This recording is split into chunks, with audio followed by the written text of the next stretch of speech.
I'm sorry, did you think I have any form of emotional attachment to you?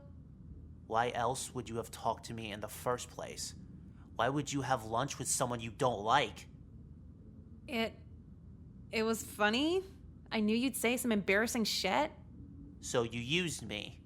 You were a new student trying to look cool, so you just used me. No shit.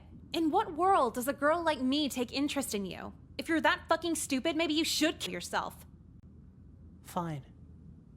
I'll give you your satisfaction.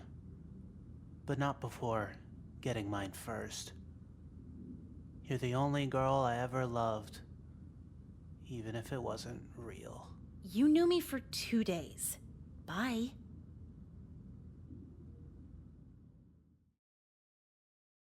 I would have left a note, but there's only a 2-second window between staring down the barrel of a gun and dying. I'm not even mad I'm dead.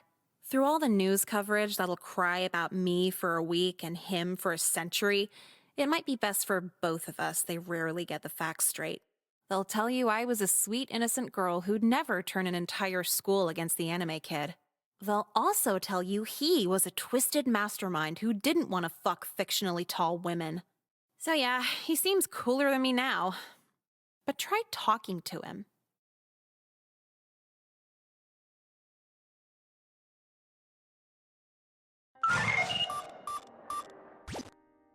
Why?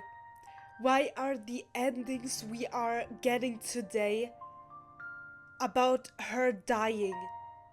At this point, I just don't know what to say anymore.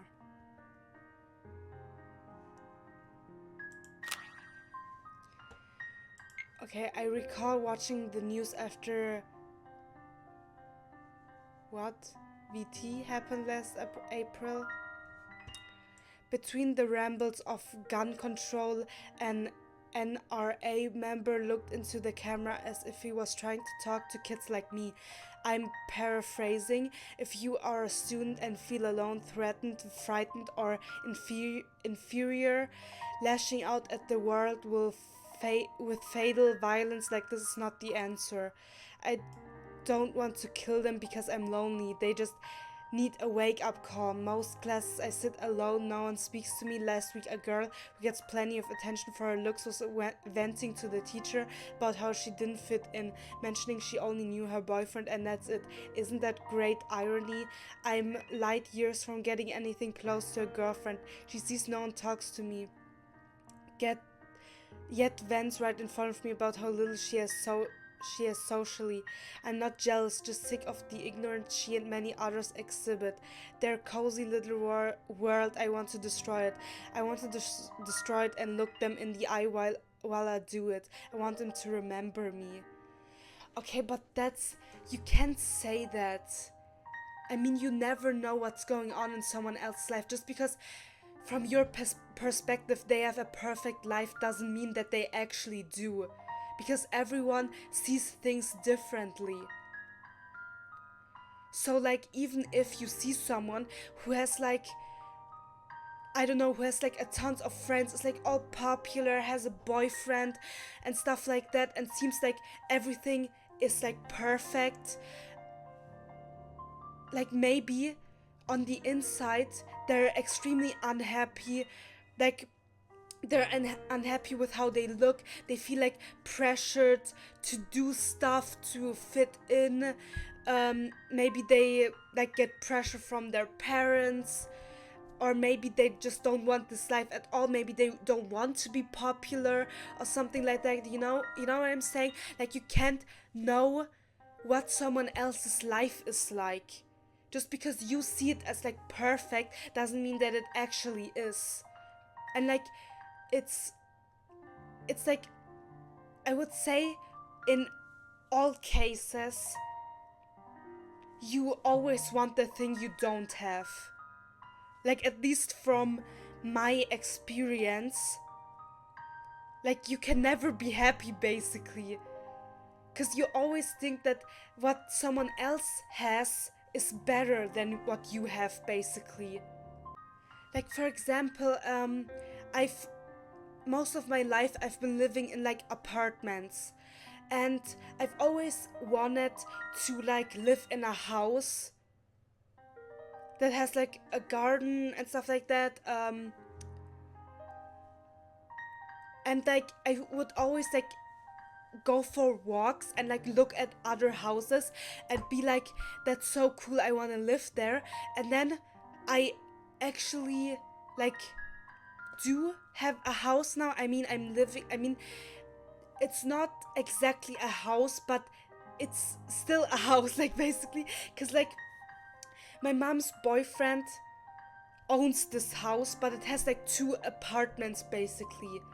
But since he still owns the entire thing, it's still a house, you know, and it has a garden and stuff like that, so it is a house. So yeah, but now I hate it and want to live in an apartment again. I mean, luckily, my grandparents have an apartment, but they're living 2 hours away from us, so it kind of sucks. But yeah, you know what I'm saying? Like, now I have what I wanted, basically, and it still isn't enough, basically. Like, now I don't want it anymore, you know? So I would say that's the case with like everything, that you can never be happy with what you have, because in your eyes, what someone else has is always better than what you have.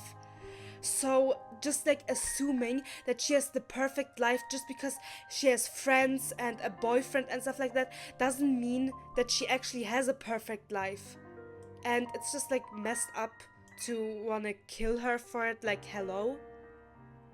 Just like do something with your own life, go to therapy or something. But like, I don't even like really know what these thingies actually are. I mean, obviously they have something to do with the endings that we're getting. That far I understood, but I don't know what they mean.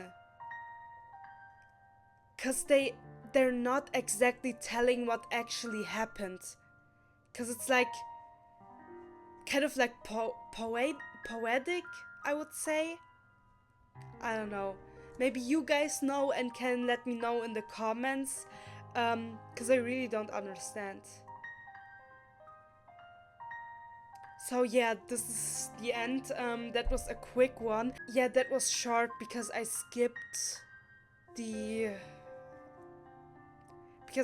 entire like beginning of it, because it's boring. I mean, we've already seen all of this.